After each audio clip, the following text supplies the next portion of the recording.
of revenue, the revenue we are wasting using foreign airlines will be recovered. And also, yeah, go ahead. Do you see this move by Mr. President as a way of consolidating our recent election into the United Nations Security Council? It could be, because I said that Israel is a silent superpower. But I don't think that will be the main reason to, because I'm always one of those people who say, we need to democratize the United Nations.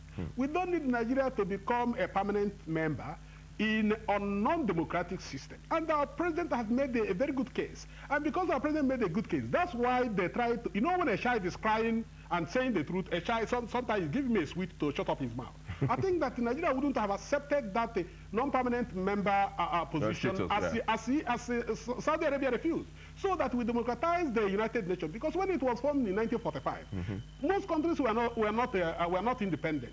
And the world has changed. The population dynamics have changed. Even the wealth of the world has moved away from the West to East and even to Africa. So why should Africans, who are almost the majority in the United Nations, because we have over 30% of the United Nations membership, have no representation in the on the permanent council. Yes, sir. Urban Security Council. Why shouldn't that be democratized? So that and we are the emerging economies. Exactly. So if Africa has 30%, more than 30% of the nations that are represented on the United Nations, why can't we have about 30% of permanent member representation? I want the United Nations Security Council to be rotational, to be based on the election. These 4 years, nations will canvass and be elected by other nations, and they will be there for 4 years. Another time, other nations, whether it's a small nation or a big nation, so that there will be democracy. You cannot be canvassing for democracy around the world. And then you keep institutions that are not democratic and use them as imperial tools to submerge and to frustrate other nations' rise and things like that. Thank you very much. With me reviewing the recent visit of Mr. President to the state of Israel has been Mr. Basil Odilim Nwebara, a management consultant and, of course, a foreign affairs analyst. Thank you for coming on the program. Thank you for having me. Thank you very much. And up next is Media Review with Enita Okediji. Don't go away. This thing we are talking has been there for years now. Do you have proofs? What proofs? Can you prove it? What I'm saying is that you do not understand. Facts are sacred. Truth always prevails. No falsehood. Putting records straight. No foul language. No manipulations. No fabrications. No scapegoating. Insight. Showing every Friday, 9 to 10 a.m. on the network service of the NTA. Join us.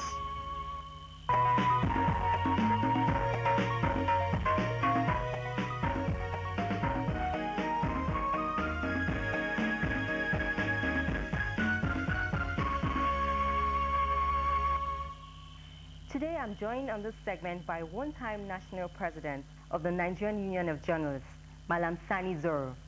He'll be sharing with us his views on a few of the major issues that have come up in the media in the course of the week. Malam Zoro, you're welcome on Insights. Thank you very much indeed. Thank you. How are you? I'm fine. How's life been? Yeah, it's okay. We're trying. Great.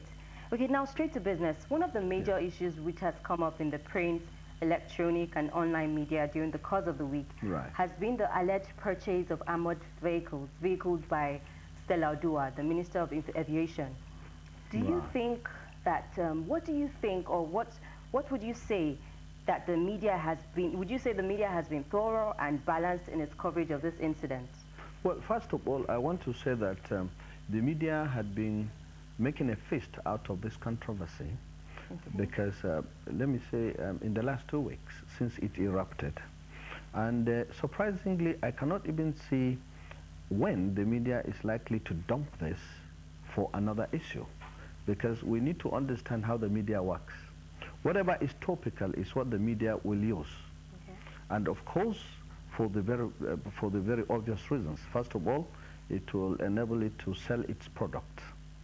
The more the issue is in the public sphere, the more it is in public consciousness, the more people will want to know about it. Because don't forget, the media major product is just information, it's news.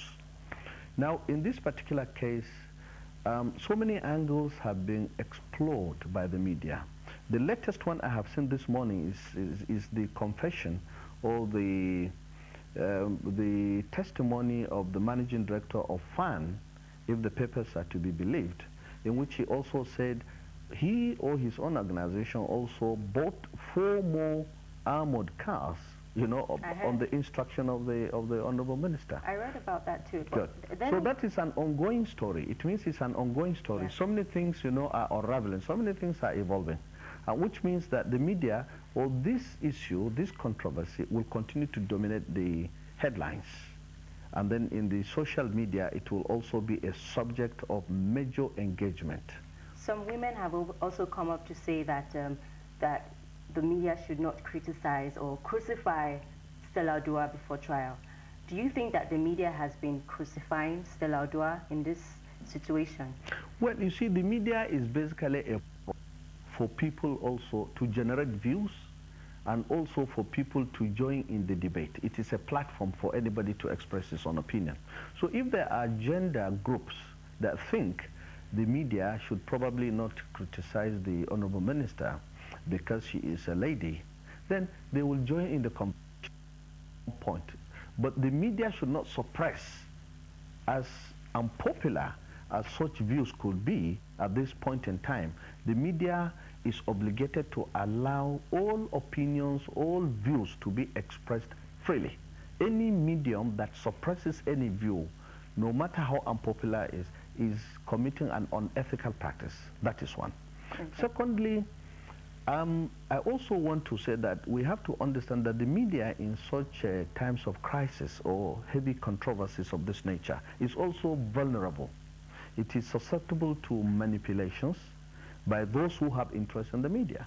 So, for instance, those who will want the minister to be sacked, as some people are canvassing, will also want to utilize the media. They will want to feed the media with a lot of information which will be correct and which are also not necessarily correct. Then her own supporters also, or her minders, will also use the media. That's the only platform available to you. So it is important for the reading public also to be able to read between the lines. And in this particular case, I want to say, any story credited to unnamed sources, reliable sources and so on, not only in the context of this particular running story, the controversy about the minister, the aviation industry and so on, any story for that matter, there is a need to be critical. Why is that story not credited to somebody in government or anywhere else? Talking about being critical and also talking about reading in between the lines, right. There's also another important issue that I would like us to discuss. On Tuesday, the Daily Trust newspaper came up with a story that, that the governor of the Niger State has pulled out of the G7 or is pulling out of the G7. Right. On Wednesday, Daily Sun came up with another contradictory report saying that the Niger State governor is debunking and denying this report. So talking about reading in between the lines and also being critical, do you think how, as a professional, as a media professional and media expert, how appropriate is it for a national newspaper to come up or publish a story without confirming from the direct source or the subject in question? Well, I answered a question largely the following day, that was yesterday. I think on page 2, okay, they explained the sources of that story and they said they stood by their story. But quite frankly, with due respect, you know, to the professionals there at the newspaper you have talked about, if I were the one casting that headline, all I needed to do was to add a question mark. Governor Babangida Aliyu pulls out of new PDP. That could have settled it, because the media is entitled to speculate. The media has the right to speculate based on the information that it has. At any rate, they have stated they have also named their own source. I only hope, and I'm happy, you see, these controversies help to enrich, you see, the debate, and it also helps to enrich media laws themselves, communication laws, so that we will now know whether people can actually sue for damages. We will also know, more importantly, who is telling a lie and who is actually telling the truth, or what brought about this controversy. So this thing itself has opened another vista, you know, for people to understand whether the government so quoted actually was in fact, you know, talking from the position of truth or not. Yeah. Okay, because of time, we'll take one last topical issue, which, okay, this is actually the controversy around Governor Shomole and Yam. At a council meeting of state earlier this year, it was reported by the media that the Edo State Governor and the Attorney General of Federation, Mohammed Bello Aduke, had a shouting match. Now, on Monday this week also, there was another shouting match between Governor Shomole and also Yam. So, what do you think of all this? What do you think of this sort of public display of disagreement by our politicians? Well, the fact of the matter is that it's not only in Nigeria that public, disagreements are conducted in this manner. In some territories, even advanced countries like Japan, Korea, and so on, we have also seen on television how chairs, you know, were thrown at each other. You know how some, you know, there were fights in parliaments. There are disagreements, shouting matches, and so on. In as much as we are not encouraging that, actually, but you cannot avoid it because the of politicians, they are always charged, and the environment for conducive intercourse. Okay, so do you think that, there was also an apology letter sent to from the National Committee to the governor. Do you think that these are the next step to take? Well, yeah, sure. But the most important thing is that the media has reported it accurately. But in the event anybody thinks probably the media was one-sided in its reporting, that's why it will affect us in a community. The most important thing, the lessons to be drawn in these cases, is whether the media has been able to report factually. That is our concern. But you cannot stop politicians from quarreling because it's part of their trade. That is part of it. Thank you very much indeed. Thank you very much, Malam Zuru. It's been great having you here. Thank you. You've made important contributions, and we hope to have you. Please keep it up, because this is a very important mechanism of bringing the press to accountability. It's very, very important for readers also to know what they are buying. Just like the Nigerian or any medium itself can be criticized. This is one way of bringing media men and their institutions to account. Thank you very much, sir. Thank you. This thing we are talking has been there for years now. Do you have proofs? What proofs? Can you prove it? What I'm saying is that you do not understand.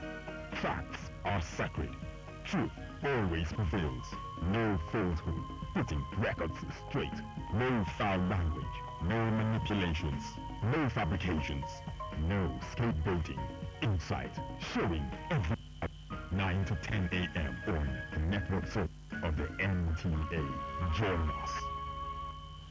With that media review, we have come to the end of the maiden edition of Insight. From all of us from the studio, thank you for being part of the program, and do enjoy your weekend. Anytime. It's really been a pleasure to have you join us this week. I'll see you again, same time next week on Insight. I am Eniton Okediji. And from me, Femi Adefila. Thank you very much. Bye.